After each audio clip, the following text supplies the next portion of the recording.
মাজত মাত্ৰ কেইটামান দিন বাকী আছে তাৰ পিছতে অনুষ্ঠিত হ'বলৈ গৈ আছে ৰাভা হাছং স্বায়ত্তশাসিত পৰিষদৰ নিৰ্বাচন আৰু সমগ্ৰ ৰাভা হাছং এলেকা ইতিমধ্যে নিৰ্বাচনী প্ৰচাৰ অভিযান তুংগত ৰাখিছে প্ৰতিটো ৰাজনৈতিক দলে। এই মুহূৰ্তত মই আছোঁ দ্বাৰকা সমষ্টিৰ বামুনডাঙ্গা অঞ্চলত উপস্থিত আছোঁ। 16 নং দ্বাৰকা সমষ্টিত এইবাৰৰ ৰাভা হাছং যৌথ সংগ্ৰাম সমিতি আৰু বিজেপি সমৰ্থিত প্ৰাৰ্থী আছে হৰিশ চন্দ্ৰ ৰাভা। মই হৰিশ চন্দ্ৰ ৰাভাৰ সৈতে কথা পাতিবলৈ চেষ্টা কৰিম।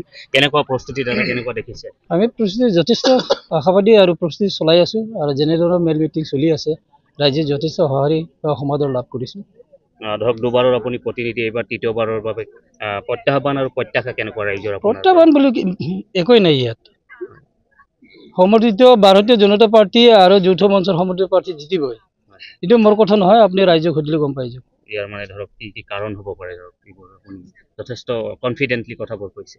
চাওক, বিগত 10 বছৰে আমি যেনেধৰণৰ উন্নয়ন দেখিছোঁ, লগতে ৰাইজৰ যিটো ৰাভা হাছঙৰ প্ৰতি তেওঁলোকৰ কলাকৃষ্টিৰ প্ৰতি যেন আৱেগ অনুভূতি, তেওঁলোকৰ কাউন্সিলৰ কাৰণে শ্ৰদ্ধাটো আছেই, এইটো মোৰ আত্মবিশ্বাসী।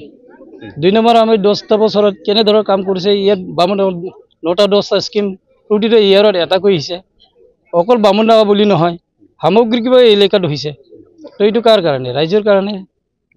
ধৰক আপোনাৰ প্ৰতিদ্বন্দ্বী আছে মুদিত ৰাভা আছে, কংগ্ৰেছৰ চম্পাবালা ৰাভা, তেখেতে কিবা প্ৰত্যাহ্বানৰ সৃষ্টি কৰিছে? চম্পাবালাৰতো প্ৰশ্নই নাহে, মোদীটোতো প্ৰশ্নই নাহে, কাৰণ তেওঁৰ বিৰুদ্ধে বা তেওঁৰ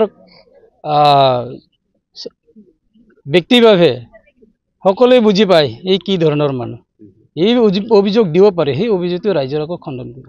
হয়, যথেষ্ট আত্মবিশ্বাসী হৰিশ চন্দ্ৰ ৰাভা, কিয়নো দুটা কাৰ্যকালৰ বাবে তেওঁ প্ৰতিনিধি হৈছিল, যথেষ্ট উন্নয়নমূলক কাম কৰিছে বুলি দাবী কৰিছে তেখেতে। আচলতে এই কথাষাৰ বহুত হৈছে। তাত আপুনি বিজেপিৰ উপসভাপতি, আপোনাৰ কাষতে আছে যৌথ মঞ্চৰ প্ৰাৰ্থীগৰাকী, আপুনি কি ক'ব? বিজেপিৰ ফালৰ পৰা ধৰক বিজেপিৰ ভোটাৰবোৰে এইবাৰ দেখা গৈছে কিছুমান অভিযোগ কৰিছে যে নিৰ্দলীয়ৰ সৈতে কিছু থকা বুলি অভিযোগ কৰিছে।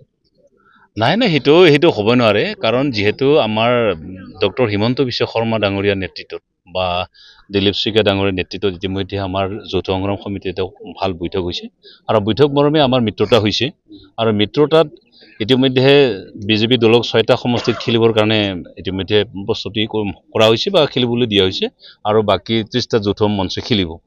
গতিকে ইয়াতে আৰু খুব সুন্দৰভাৱে চলি আছে। কোনোবা বিজেপিৰ কাৰ্যকৰ্তা 2-এটা সক্ৰিয়ভাৱে জড়িত থকা নহয়, এনে বিজেপিৰ লগত পাছত ঘূৰে, তেনেকুৱা হয়তো 2-এজন ব্যক্তি কোনো নিৰ্দলীয়ত গৈছে, তেওঁলোকৰ নিজৰ স্বাৰ্থৰ বাবে হয়তো তেওঁলোকে গৈছে। সেইটো আমাৰ কোনো বিজেপি কাৰ্যকৰ্তা বুলি আমি চিনাকিও নিদিওঁ, হয়তো নিজৰ স্বাৰ্থত জড়িত হৈ আছে তেনেকুৱা ব্যক্তিসকল গৈছে। আৰু যদি কৰবাতো গৈছে, মোৰ ফালৰ পৰা বিজেপিৰ মই জিলাৰ ভাইচ প্ৰেছিডেণ্ট হিচাপে মই এটা ক'ব বিচাৰিছোঁ, যদি কৰবাত বিজেপিৰ কাৰ্যকৰ্তা যদি নিৰ্দলীয় প্ৰাৰ্থীৰ লগত ঘূৰি আছে, তেওঁলোকে অতি শীঘ্ৰে ঘূৰি আহি পেলাই আমাৰ মনোনীত উমৈহতীয়া যিগৰাকী প্ৰাৰ্থী এই সমষ্টিৰ হৰিশ চন্দ্ৰ ৰাভা ডাঙৰীয়াৰ লগত জড়িত হওক, আৰু নহ'লে বিজেপি দলৰ পৰা তেনেকুৱা আমাৰ ব্যৱস্থা গ্ৰহণ কৰা হ'ব। আমাৰ মাজত আলোচনা চলি আছে আৰু এই মেছেজটো অকল গোৱালপাৰা জিলাই নহয়, ৰাজ্যিক পৰ্যায়লৈকে কোন ক'ত জড়িত আছে সুন্দৰভাৱে গৈ আছে। গতিকে সেইকাৰণে ক'ৰবাত যদি বিজেপিৰ কাৰ্যকৰ্তাসকল জড়িত আছে, আঁতৰি আহিব লাগে। আৰু ইয়াৰ সুন্দৰভাৱে উমৈহতীয়া প্ৰাৰ্থী আমাৰ হৰিশ চন্দ্ৰ ৰাভা ডাঙৰীয়া জিকি যাব। ইয়াত কোনো নিৰ্দলীয় কংগ্ৰেছ ইয়াত কোনো প্ৰত্যাহ্বান জনাব নোৱাৰে, কাৰণ কংগ্ৰেছ দল ৰাভা হাছং অট'নমাছ কাউন্সিলৰ যি নিৰ্বাচনী সৈন্য, এটাও চিট তেওঁলোকে জিকিব নোৱাৰে। আৰু নিৰ্দলীয় যাৰ দল নাই তেওঁলোকে কেনেকৈ জিকিব? ইয়াত পচিবলে নহয়। আৰু নিৰ্দলীয় জিকা ৰাভা হাছং অট'নমাছ কাউন্সিলত নজিৰে নাই।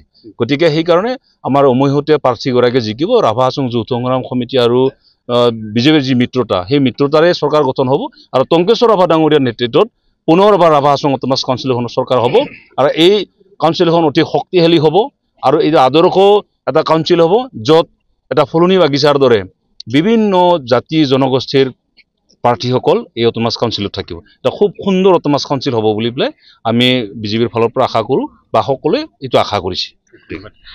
সামগ্ৰিকভাৱে দেখুৱালোঁ হৰিশ চন্দ্ৰ ৰাভা, লগতে তেখেতৰ যি সমৰ্থিত ব্যক্তিসকল আছে তেখেতসকলে যথেষ্ট আশাবাদী। আচলতে সময়ত লক্ষণ আহিব, 2 তাৰিখত নিৰ্বাচন, 4 তাৰিখত ফলাফল ঘোষণা কৰিব, তেতিয়াহে গম পোৱা যাব আচলতে কোন জয়ী হয়। কেমেৰা পাৰ্চন ৰাহুলৰ সৈতে মই ফাৰুক আব্দুল্লাহ, গ্ৰাউণ্ড আপডেট।